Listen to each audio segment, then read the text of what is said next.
추론을 하는 과정을 볼게요. 추론을 하는 과정이라는 거는 우리가 지금까지 이런 확률 분포 모델을 가지고 예측을 한 게 얼마나 잘 맞았는지 아니면 잘 맞지 않았는지를 토대로 해서 위에 있는 수치들을 변경해가는 그 과정을 우리가 추론이라고 합니다. 자, 추론하는 과정을 보면 WDN을 토대로 잠재 변수를 역으로 추정한다. 무슨 뜻이냐면 여기 WDN이 있잖아요. 자, WDN 우리가 실제로 확보한 문서를 얘기하는 거죠. 그 문서에 나타난 단어들을 보고 역으로 세타와 파이를 추정한다. 맞춰 나간다. 그런 의미가 되겠습니다. 잠재 변수를 역으로 추정한다. 각 단어를 구체적인 방법은 각 단어를 하나씩 가려가면서 그 가려진 위치에는 어떤 토픽이 오는 게 합당한지를 다른 단어들, 주변 단어들의 토픽 정보로부터 추론을 해간다라는 부분입니다. 자, 물론 깊게 들어가면은 뭐 깁스 샘플링이다 뭐 해서 뭐 여러 가지 어려운 개념들이 있는데 저희는 이 추론하는 큰 흐름에 대해서만 살펴볼 예정입니다. 지금 이 그림은 뭘 나타내고 있냐면 한 단어씩 번갈아 가면서 가리면서 그 단어 위치에 어떤 토픽이 오면 좋은지를 맞춰 나갈 텐데 지금은 여기 있는 이 하얀색 레코드라고 있는 부분을 만약에 가려놨다라고 하면 자, 이렇게 된 거예요. 레코드라고 있는 부분, 이 위치에 어떤 단어가 올지 모르겠다라고 비워놓고 나머지 다른 단어들을 가지고 헐리우드라는 단어와 스튜디오라는 단어는 파란색 토픽에서 왔고 뭐 다운로드와 인터넷은 노란색 토픽에서 왔고 이런 기타 등등 정보를 가지고 그렇다면 요 위치에는 과연 어떤 토픽의 단어가 오는 게 확률상 맞는 얘기인가? 확률상 어떤 토픽의 단어가 오는 게 가장 가능성이 높은가? 라고 해서 단어를 예측하고 걔와 이 결과를 비교해보는 이런 과정을 단어들을 쭉 지나가면서 하나씩 해나간다라는 거죠. 자, 이그젬플을 한번 보도록 하겠습니다. 우선 시작 단계에서는 토픽의 말뭉치 벡터와 그리고 문서의 토픽 비중 벡터를 임의로 작성을 하고요. 토픽 수는 우리가 편의상 3으로 설정한 것으로 가정을 하겠습니다. 즉 여기 지금 보시는 행렬은 요 파이 행렬이 되는 거고요. 요 파이 행렬이 되는 거고 토픽이 3개가 있는데 그 중에 첫 번째 토픽의 경우에는 뭐 마켓이라든지 프라이스라든지 이런 단어가 중요한 단어인 걸 알 수 있고 토픽 3의 경우에는 에트루스칸 또 템플 이런 단어들이 중요한 단어인 것을 알 수 있죠. 자, 이 상태에서 G와 W를 한번 비교를 해본 거예요. 여긴 지금 문서의 토픽 비중 벡터는 지금 여긴 나와 있지 않고요. 자, G와 W를 살펴봤더니 다큐먼트 1번에 대해서 지금 얘기를 하고 있는 겁니다. 다큐먼트 1번에 봤더니 문장이 실제로 뭐였냐면 에트루스칸, 트레이드, 프라이스, 템플, 마켓 요 순서대로 문장이 쓰여져 있었다라는 거예요. 그런데 우리가 G 값을 구해봤더니 다큐먼트 1의 첫 번째 위치에는 3번 토픽이 왔어야 되고요. 2번 토픽, 1번 토픽, 3번 토픽, 1번 토픽 이런 순서대로 왔을 거라는 거예요. 자, 요거는 예측입니다. 3, 2, 1, 3, 1 순서대로 토픽이 왔어야 되고 실제로 나타난 단어들은 이러이러하다라는 거예요. 자, 그때 추론하는 과정은 어떻게 되냐면 앞에서부터 물론 한 단어 한 단어씩 모든 문서에 대해서 한 단어 한 단어씩 지나오게 되겠지만 지금 만약에 요 두 번째 단어를 추론하는 과정이라고 생각을 해볼게요. 두 번째 단어, 첫 번째 문서의 두 번째 단어라는 뜻으로 G1-2라고 했습니다. 왜 -2라고 했냐면 2번을 빼고 나머지를 가지고 추론해봐라 이런 뜻이고요. 즉, 요 트레이드라는 단어를 숨겨놓은 상태에서 자, 요 몇 번 토픽에서 왔는지를 숨겨놓은 상태에서 과연 이 위치에는 몇 번 토픽이 오는 게 가장 그럴듯했는지를 찾아가자라는 거예요. 물론 요 2번 위치에 있는 애를 뺀 다른 애들 첫 번째, 세 번째, 네 번째, 다섯 번째는 여전히 남아 있어서 지금 요 G1이라는 문서에는 3, 1, 3, 1이라는 토픽이 그 토픽의 단어가 나와 있구나라는 거는 지금 알고 있는 상태입니다. 자, 그러면 지금 요 두 번째 위치의 토픽 정보를 지우고 나서 나머지만 보면, 물론 지금 요 이그젬플에서는 3번 토픽, 1번 토픽만 나오고 2번 토픽은 안 나왔지만 얘가 이제 전체가 아닐 거라는 거예요. 그래서 대략의 나머지 단어들의 토픽 분포를 봤더니 1번 토픽이 3번 토픽과 유사하게 가장 많이 분포하고 있는 걸 볼 수 있고요. 즉, 이 문서, 요 빨간색 부분의 토픽은 모르겠지만, 이 문서 전체를 지배하고 있는 토픽은 1번과 3번 이렇게 두 가지가 되겠고요. 그 외에 2번 토픽은 아주 작은 분포로 포함되어 있다. 이런 거를 알 수가 있는 거죠. 자, 그렇다면은, 지금 요 문서를 구성하는 토픽은 방금 설명드린 바와 같이 토픽 1과 3이 도미넌트하게 지배하고 있고 토픽 2가 약간 포함되어 있는 정도인데, 그러면 요 트레이드라는 단어가 몇 번 토픽인지 모르겠지만 어디서 왔냐라는 거예요. 토픽 1번에서 왔을까? 2번에서 왔을까? 3번에서 왔을까? 물론 우리가 가리기 전에는 2번이라고 했었잖아요. 근데 2번 토픽에서 이 트레이드가 왔다라고 가정하는 게 과연 타당한지 여부를 검토해 보려고 하는 겁니다. 자, 그때 과연 토픽 1에서 트레이드라는 단어가 올 수 있나? 봤더니 토픽 1에 트레이드라는 단어가 10이라는 비중으로 들어가 있네요. 그러면 토픽 2에서 트레이드가 올 수 있나? 토픽 2에는 원래는 트레이드가 8이라는 비중이 있었어요. 하지만 지금 여기서 원래 토픽 2의 트레이드였는데 토픽 2 부분을 물음표로 놨잖아요. 그러니까 얘는 8에서 하나를 빼야 됩니다. 지금 얘는 무소속이 돼버린 거예요. 일시적으로. 그래서 8이 아니라 얘는 7이 되는 거예요. 그래서 7에 해당하는 막대를 그려주고요. 토픽 3 같은 경우에는 트레이드가 있긴 있는데 딱 한 번 나왔어요. 그러니까 만약에 여기 단어가 트레이드라면 얘가 토픽 3을 통해서 나왔을 가능성은 굉장히 희박한 거죠. 즉, 트레이드라는 단어가 10번, 7번, 1번, 지금 화면에 보이는 것에서만 보면 10번, 7번, 1번에서 18번 사용됐는데 18번 중에 10번은 토픽 1에서 나온 거고요. 7번은 토픽 2에서 나온 거고요. 1번이 토픽 3에서 나온 거예요. 즉, 지금 이 빨간색 그래프는 뭐냐면 트레이드라는 단어의 기준으로 봤을 때 걔가 토픽 1에서 나왔을 가능성이 제일 크고 토픽 2에서 나올 성도 제법 있고 토픽 1에서 트레이드가 나왔을 가능성은 매우 작다라는 겁니다.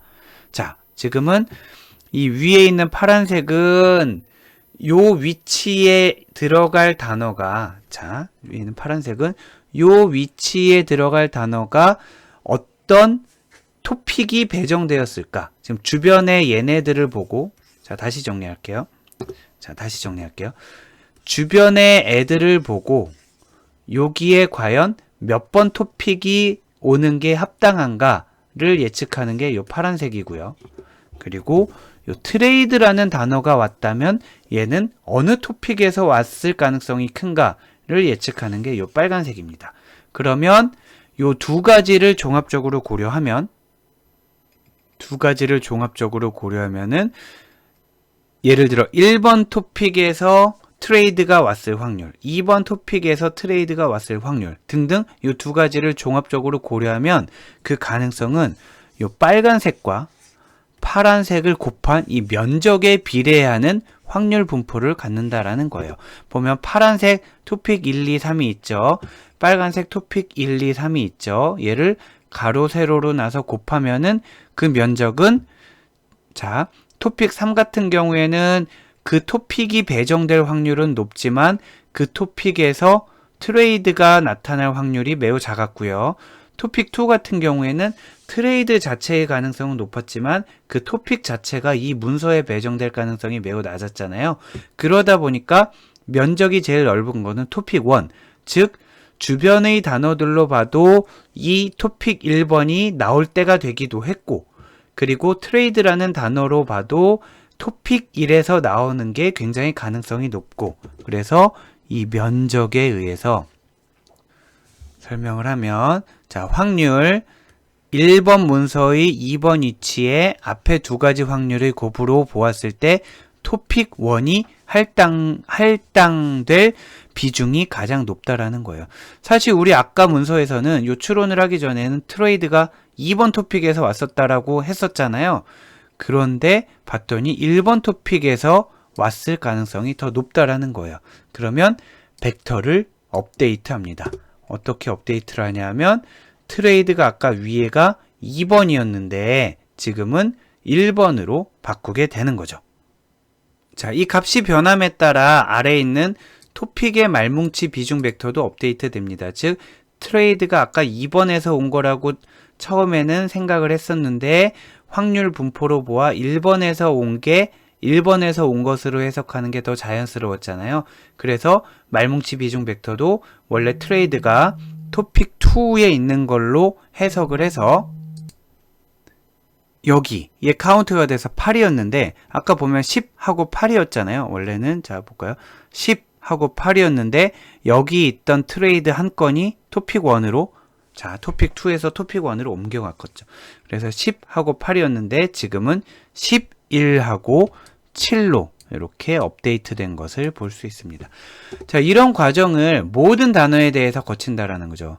에트루스칸, 트레이드, 그 다음 또 프라이스, 그 다음 또 템플, 또 마켓 이렇게 하면서 주변의 토픽 분포를 한번 봐서 파란색 막대를 그리고요.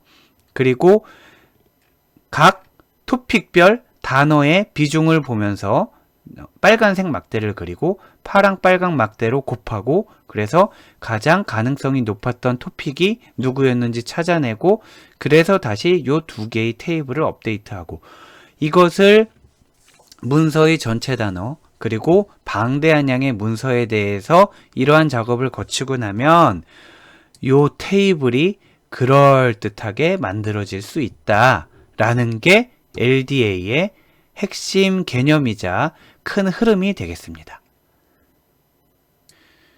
자, 여기까지 LSA에 이어서 LDA의 핵심 원리에 대해서 살펴봤고요. 또 LDA 같은 경우는 시각화하기에도 굉장히 요긴한 그런 툴들이 많이 제공되고 있는데 LDA 기반의 토픽 시각화에 대해서 간단히 살펴보도록 할게요. 토픽 시각화를 제공하는 툴들이 많이 있을 것 같아요. 그런데 가장 많이 쓰이는 게 제가 알기로는 PyLDA-BIS라는 툴이 있습니다. 얘는 원래는 R 패키지에서 제공이 되던 건데 R 패키지에서 제공되는 LDA-BIS가 있었는데 얘를 이제 파이썬용으로 이식한 그런 모듈이 되겠고요.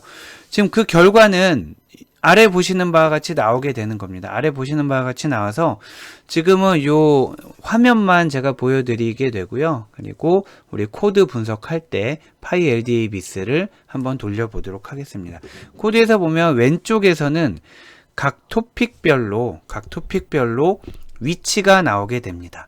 지금 보면 PC1은 주성분 1, PC2는 주성분 2 이렇게 해서 토픽을 2차원 공간에 뿌려 놓은 거고요.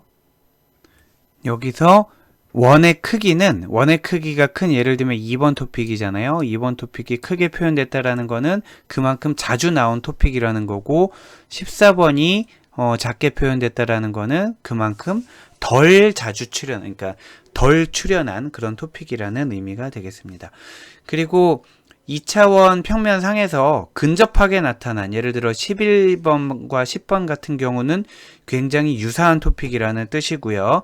멀리 나타난 9번과 2번 같은 경우 얘도 토픽이었네요. 네. 9번과 1번 같은 경우는 굉장히 상이한 그러니까 유사하지 않은 토픽이라는 의미가 되겠습니다. 그래서 우선은 요 공간상에서 이렇게 지금은 토픽의 개수가 15개였나 봐요. 요 15개에 얼마나 서로 가까이 있는지 그리고 얼마나 중요한 토픽인지를 볼 수가 있고요. 그 중에 마우스로 하나씩 클릭을 하면 그 토픽을 구성하고 있는 키워드들을 볼 수 있는데 지금은 1번 토픽이 선택되어 있는 거예요. 네, 어떻게 알았냐면 여기 빨간색 위에도 써 있기도 하고 밑에 빨간색으로 표시되어 있잖아요. 그러면 그 1번 토픽에 해당되는 키워드. 자, 우리, 아이고, 한참 가야 되겠네요. 자, 1번 토픽에 해당되는 키워드, 우리 이런 식으로 중요 키워드들을 정렬을 해놨잖아요. 자, 1번 토픽에 해당되는 키워드를 이렇게 웨이트가 높은 순서대로 쭉 나타내게 됩니다. 자, 빨간색으로. 그리고 파란색은 비교를 위해서 두는 건데, 파란색은 전체 문서를 대상으로 했을 때 각 단어들이 얼마나 자주 나왔냐라는 거예요. 자, 얼마나 자주 나왔냐라는 거예요. 자, 예를 들면은 지금 이 빨간색은 1번 토픽에서, 자, 아까 제가 웨이트라고 표현을 했는데 더 정확히는 프리퀀시가 되겠습니다. 프리퀀시. 자, 다시 빨간색 1번 토픽에서 생각, 국민, 사람, 사회라는 순서대로 단어가 많이 출현을 했고요.